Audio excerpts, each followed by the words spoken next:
అత్యున్నత సింహాసనముపై ఆసీనుడా, దేవదూతలు ఆరాధించు పరిశుద్ధుడా. యేసయ్యా నా నిలువెల్ల నిండియున్నావు, నా మనసారని సన్నిధిలో సాగిలపడి నమస్కారము చేసేదా, సాగిలపడి నమస్కారము చేసేదా.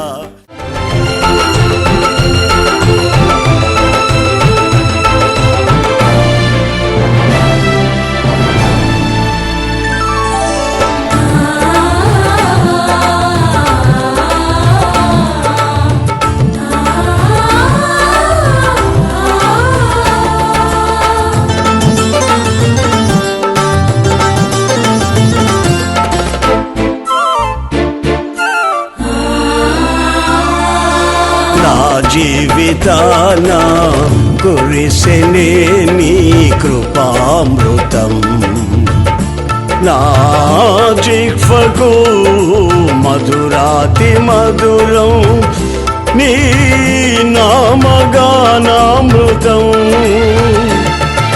నా జీవితాన కురిసెనే నీ కృపామృతం, నా జిహ్వకు మధురాతి మధురం నీ నామగానామృతం.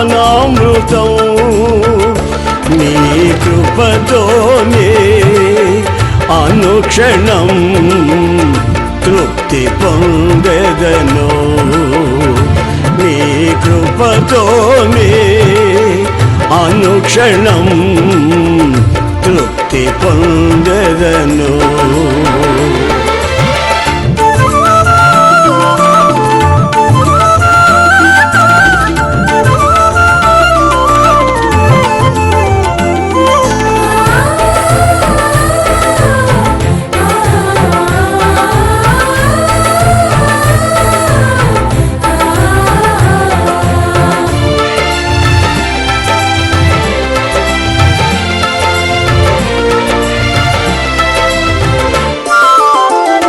నీ దయ నుండి దూరము కాగా ప్రేమతో పిలిచి పలుకరించితివే.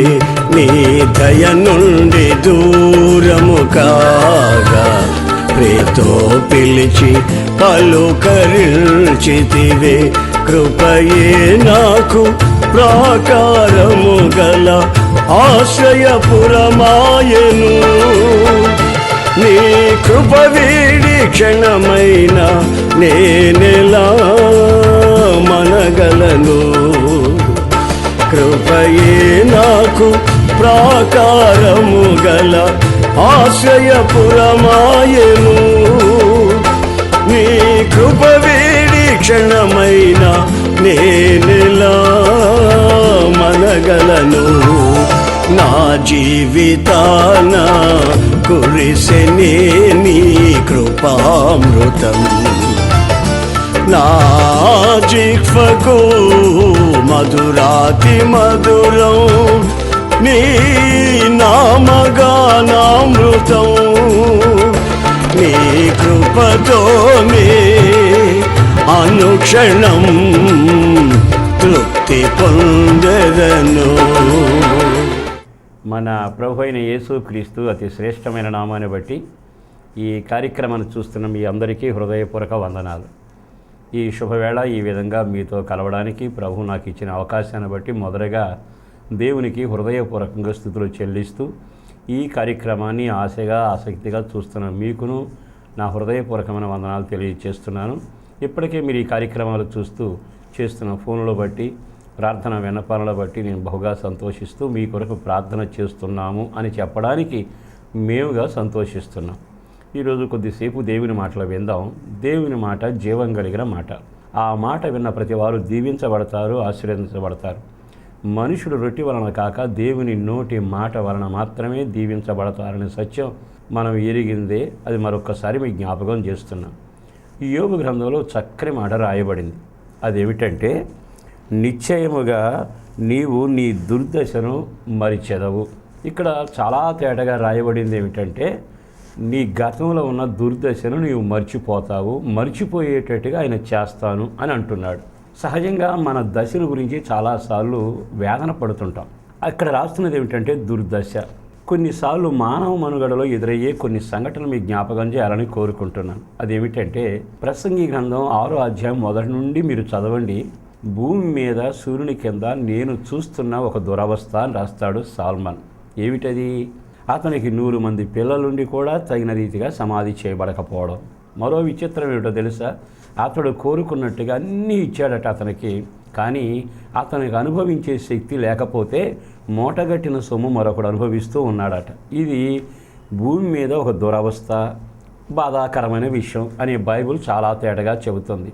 కొన్నిసార్లు నివాసాలు కట్టుకుంటాం, కానీ నివాసాల్లో మన వాళ్ళు ఉండకుండా వేరే వాళ్ళు దాంట్లో నివసిస్తూ ఉంటే కట్టుకున్న వాళ్ళు ఓ చిన్న పాకలో పడి తమ జీవితాన్ని వెళ్ళబోచడం, అది ఒక దురవస్థ.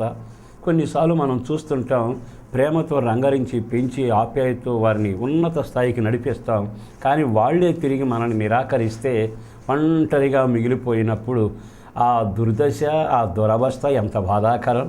ఎందుకో ఈ రోజున నువ్వు ఏ రకమైన దురవస్థలో ఉన్నా, ఏ దుర్దశలో ఉన్నా, నీ దశ మారే రోజు ఉంది. అది దేవుడు తప్పక కార్యం చేయాలని నీతో మాట్లాడుతూ ఉన్నాడు. మన పితామహుడు చాలామందికి తెలిసిన యాకోబుని గురించి చాలామంది దైవజనులు చెప్పారు. ఒక రోజున తన భార్యతో చక్కని మాట అంటాడు, మీ నాన్న నన్ను చూస్తున్న విధానం చాలా మార్పు వచ్చింది అని ఓ చక్కని మాట చెప్పాడు. అది వాక్యాన్ని చదివి మీకు వినిపించాలని నేను కోరుకుంటున్నాను. ఆది కాండంలో మీరు చాలా తేటగా చూసిన 31వ అధ్యాయంలోని చాలా తేటగా రాసిన 5వ వాక్యాన్ని చదువుతున్నాను.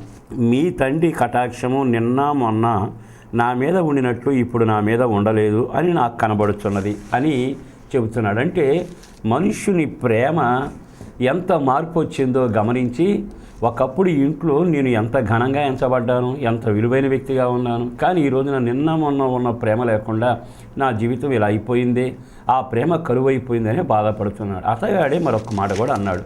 అది కూడా ఇదే అధ్యాయంలో 40 వాక్యాన్ని నేను చదువుతాను. పగటి ఎండకును రాత్రి మంచుకుని నేను క్షీణించిపోతుని, నా నిద్ర నా కన్నులకు దూరమాయను. అంటే నిద్రలేని జీవితం వేదనకరమైన పరిస్థితి. ఇంటి పట్టున ఉండక మంచులో నానబెట్టబడ్డాడు, ఎండకు ఎండుతూ వచ్చాడు, వానకు తడుస్తూ వచ్చాడు. అతని దురవస్థ 12 మంది సంతానం, మగవాళ్ళు, ఒక్క ఆడపిల్ల.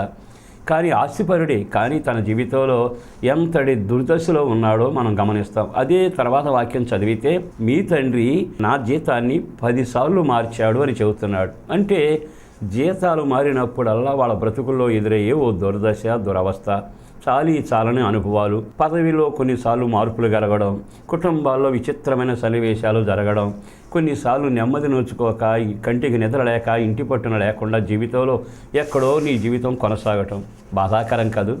అయితే ఈ రోజున కుటుంబాల్లో ఒక దురవస్థను నీవు అనుభవించిన, నీ ఆర్థిక పరిస్థితి భయంకరంగా గతం కంటే భయంకరంగా మారిపోయినా, ఈ శుభవేళ నా యేసును బట్టి నేను మీతో చెప్పగలిగిన మాట, దశ మార్చగలిగిన వాడు ఉన్నాడు, ఆయన పేరు నజరుడైన యేసు.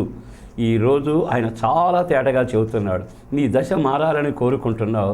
ఇప్పటికీ దీనదశలో ఉన్నా, దౌర్భాగ్య స్థితిలో ఉన్నా, ఒకవేళ వేదన అంచులో ఉన్నా, కటిక చీకట్లో ఉన్నా, గాఢాంధకారంలోంచి నడిపించబడుతున్నా, మెరక పల్లాల మధ్యలో నీ పైన సాగుతూ ఉన్నా, ఎందుకో నా దేవుడు చాలా తేటగా చెబుతున్నాడు, నిశ్చయముగా నీ దుర్దశను మరిచేటట్టుగా నేను చేస్తాను. ప్రపంచంలో చాలామంది ఉన్నారు, కానీ మార్పులు చేర్పులు చేస్తున్నటువంటి వ్యక్తులు ఉన్నారు, కానీ దశను మార్చగలిగిన వాళ్ళు ఉన్నారా? చాలాసార్లు అనుకుంటాం, వాస్తు చూస్తే దశ మారుతుందని, గుమ్మం మారిస్తే దిశ మారుతుందని. కానీ గుమ్మాలు మార్చినా, కిటికీలు మార్చినా, నువ్వు ఒకవేళ ఇల్లులు మారినా, నీ జీవితంలో దుర్దశ నిన్ను వదిలిపోదు. ఎందుకో నా దేవుని పేరట ఈ శుభవేళ ఈ మాటలు మీకు వినిపించడానికి దేవుడు ఇష్టపడ్డాడు. ఈ మాటల ద్వారా మీ జీవితం ఆశీర్వదించబడాలి. ఒక సంఘటన చెప్పి కొంచెం ముందుకు వెళతాం. యేసు ప్రభు ఎన్ని ఉపమానాలు చెప్పారో మీకు తెలుసు. అందులో ఒక ఉపమానం, ఆ ఇంట్లో 2 కొడుకులు ఉన్నారట తండ్రికి. ఆ చిన్నవాడు ఇల్లు వదిలిపెట్టి వెళ్ళిపోవాలని, నా ఆస్తి నాకు పంచిచ్చేయని చాలాసార్లు గొడవపడుతూ వచ్చాడు. కానీ ఇంట్లో ఉన్న ఐక్యత, ఆనందం ఎంత గొప్పదో ఎరిగినా అతడు కావాలని మూట కట్టుకుని వెళ్ళిపోయాడు. అది మీరు ఇంచుమించు లూకాసు వర్తమానం 15వ అధ్యాయంలో చాలా తేటగా గమనిస్తారు. అతనికి 2 కుమారులు ఉన్నారు, చిన్నవాడు ఆస్తిని పంచుకుని వెళ్ళిపోయాడని. ఎక్కడికి వెళ్ళాడట? దూర దేశములకు వెళ్ళి అనే మాట వాడాడు. ఏం చేశాడట? దుర్వ్యాపారం చేశాడట. ఆ తర్వాత ఏం జరిగిందంటే సొమ్మంతా హరించుకుపోయింది. నిన్ను పొగిడిన వ్యక్తులంతా కనబడకుండా వెళ్ళిపోయారు అని చరిత్ర రాయబడింది. తాను మిగిలిపోయాడు చినిగిపోయిన బట్టలతో, చెదిరిపోయిన బ్రతుకుతో. ఇక నిన్ను వదలను అని చెప్పగలిగిన ఆకలి మాత్రమే అతనికి మిగిలింది. అలాంటి భయంకరమైన పరిస్థితుల్లో ఒక్కసారి ఆలోచించాడు, ఏమిటి నా పరిస్థితి? నిజంగా నేను ఎవరిని? నా తండ్రి ఎలాంటివాడు, కానీ నాకు ఈ పరిస్థితి సంభవించింది అని తన దుర్దశని జ్ఞాపకం చేసుకుని, తనకు అనుభవించిన దురవస్థను జ్ఞాపకం చేసుకుని, చెప్పుకోలేక తిరిగి ఇంటికి వెళ్ళలేక అల్లంత దూరంలో కనబడుతున్న పందుల ఆసాము దగ్గరికి వెళ్ళాడు. వెళ్ళి నెమ్మదిగా తన గోడు చెప్పుకుంటే సరే అతనికి పట్టెడు అన్నం పెట్టి పందులుగా చేపి అని అప్పగించాడు. నిజంగా ఆ వాక్యం ఎంత ముచ్చటగా ఉందో తెలుసా? అతడు పందులు తినే పట్టుతోనైనా తన ఆకలిని తీర్చుకొనాలని, కడుపు నింపుకొనాలని. ఇది భయంకరమైన దురవస్థ కాదా? ఓ రకంగా చెప్పండి, నీవు పుట్టిన పుటకేమిటి? దేవుడు నిన్ను కలిగించిన విధానం ఏమిటి? ఈరోజు నీకు ఈ స్థితి కలగడానికి కారణం ఏమిటి? పందులు తినే పొట్టుతో నీ కడుపు నింపుకొనడం అది ఆహారం కాదు కదా. ఈ రోజున సమాజంలో చదువుకున్న వాళ్ళం అనేవాళ్ళు ఉన్నారు, నాకంతా తెలుసు అనేవాళ్ళు ఉన్నారు. కానీ వాళ్ళ కడుపు దేనితో నింపబడుతుంది? నిష్ప్రయోజనమైన, వ్యర్థమైన, పనికిరాని ఆ భయంకరమైన పరిస్థితితో నీవు నింపబడడం ఎంత దారుణమైన పరిస్థితి. నిన్ను దేవుడు మంచి మనిషిగా సృష్టించాడు. రాలేని తల వెంట్రుకలు లెక్క పెట్టాడు. నీకు నీడ కలగాలని నెమ్మదిని కలుగు చేశాడు. ఆయుష్ను, అవకాశాన్ని, పారుతున్న నీటిని, పండే భూమిని, వాతావరణాన్ని, గాలిని అన్నీ నువ్వు సమకూర్చాడు. కానీ దేవుని సొమ్ము తింటూ దేవుని సొమ్ముతో కొనసాగవలసిన నీ వ్యక్తిగత జీవితంలో ఈ రోజున నీ పరిస్థితి ఎక్కడుంది? ఈ దుర్దశ కారణం ఏమిటి? తండ్రిని వదులుకున్నావు, తండ్రికి దూరం అయిపోయావు, ఇంటికి దూరం అయిపోయావు, ప్రేమకు దూరం అయిపోయావు. ఒక కట్టడకు, ఒక నియమానికి, ఒక పద్ధతకు నువ్వు ఎప్పుడైతే దూరం వెళ్ళావో, ఎంత దూరం వెళ్ళావు? దూరదేశం. పేరు మాత్రం రాయలేదు కానీ తండ్రి ఇంటికి దూరం, సంఘానికి దూరం, వాక్యానికి దూరం, ప్రార్థనకు దూరం, పవిత్రతకు దూరం. ఈ రోజున ఈ మాటలు వింటుండగా ఇప్పటికే నీకు అర్థమవుతుంది కదా, నిశ్చయంగా నేను ఇప్పుడు ఇంకా దూరంగానే ఉన్నానని. కానీ దూరంగా ఉంటే జరిగేదేముంది? మన మహాశయుడు ఒక చక్కని పాట రాశాడు, దేవుడు బాసిన లోకంలో చావు ఏ కాపురం ఉంటుందని. నిజంగా ఆ మాట ఎంత విలువైందండి. ఈరోజు ఈ మాట వింటున్న తర్వాత ఒకవేళ చిన్న కుమారులాగా వెళితే చినిగిన బట్టలు తప్ప, ఆకలి తప్ప, అవస్థ తప్ప, భయంకరమైన దురవస్థ తప్ప నీకు మిగిలింది ఏముంది? చివరికి జరిగింది ఏమిటో తెలుసా? పందులు తినే పొట్టుతో నింపుకోవడం. ఈ మాట ఒక్కసారి ఆలకించండి ప్రియ దేవుని బిడ్డలారా. నీ ఆకలి తీరకపోవడానికి కారణం, నీ కష్టార్జితం నీకు ముట్టకపోవడానికి కారణం, నీ ఇల్లు ఆనందంతో ఉండకపోవడం కారణం, చినిగిపోయిన బట్టలు, చెదిరిపోయిన జుట్టు, బద్దలైన బ్రతుకు, కుటుంబంలో అన్ని విచ్ఛిన్నాలు, ఎటు చూసినా కలిసి రాని కాలం, నీ జీవితం అంతా వేదనగా సాగివెడుతుంది.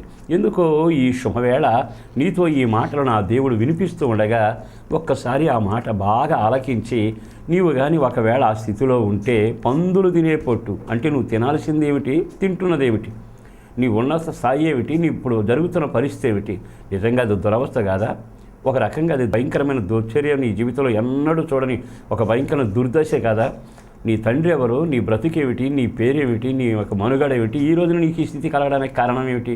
అప్పుడు ఆలోచించాడు, అయ్యో జరిగింది చాలా పొరపాటు అని చెప్పి జ్ఞాపకం చేసుకుంటూ అంటాడు కదా, నా తండ్రి ఇంట అనేక నివాసాలు ఉన్నాయి, నా తండ్రి ఇంట పనివాళ్ళు ఉన్నారు, అన్నం సమృద్ధిగా ఉంది అని చెప్పి నెమ్మదిగా బయలుదేరి వెళ్ళి ఆ తండ్రికి విరోధంగా చేసిన పాపాన్ని ఒప్పుకోవడానికి ఇష్టపడ్డాడు. కానీ ఆ తనయుడి కోసం తండ్రి చూసిన ఎదురు చూపుల చరిత్ర కొట్టొచ్చినట్టుగా కనబడుతుంది. పరిగెత్తుకుని వెళ్ళి మీదబడి అతను కౌగలించుకొని అతను పలుకుతూనే ఉన్నాడు, నీకు విరోధంగా, నిశ్చయముగా నీ యొక్క కట్టడలకు విరోధంగా నేను ప్రవర్తించాను, పరలోకమందున దేవుని కూడా విరోధంగా ప్రవర్తించాను, నన్ను క్షమించమని అడుగుతుంటే కౌగిలించుకున్నవాడై, ముద్దు పెట్టుకున్నవాడై, ఇతనికి స్నానం చేయించి బట్టలు మార్చండి అనే మాటలు చాలా తేటగా గమనిస్తున్నాను. ఈరోజు ఈ వాక్యం మీకు ఒకసారి జ్ఞాపకం చేస్తాను. నీ దుర్దశ మారాలి అనుకుంటే, నీ వాళ్ళు నిన్ను చూడకుండా, పట్టించుకోకుండా వదిలేస్తూ ఉన్నా, కట్టిన ఇంట్లో లేకపోయినా, నీ కడుపు మాడుతూ ఉన్నా, నీకు స్నేహం అనే బంధం తెగిపోయినా, పవిత్రతకు దూరం అయిపోయినా, ఒకప్పుడున్న ఔన్నత్యం, ఒకప్పుడున్న గౌరవం, ఒకప్పుడున్న ప్రేమ, ఒకప్పుడున్న ఆప్యాయత అన్నీ పోయినట్టుగా ఏదో నామకా బ్రతుకుతూ ఉన్నావు కదా. మరలా నీ దశ మారాలని ఆశపట్టాలా? లక్షలు సంపాదిస్తున్నావు, వెనక్కి తిరిగితే చినిగిన సంచిలో వేసిన సొమ్ములాగా అయిపోలా? జీవితంలో అందరూ ఉన్నారు, కానీ నిన్ను పలకరించేవాడు లేకుండా, తిన్నావా అని అడిగిన వాళ్ళు లేకపోయారుగా. నేనున్నాను అని నీకు భరోసా ఇవ్వగలిగిన ఒక్క వ్యక్తి లేకపోయాడు కదా. నువ్వు పెంచిన వాళ్ళే నీకు కత్తులు అయ్యారు కదా.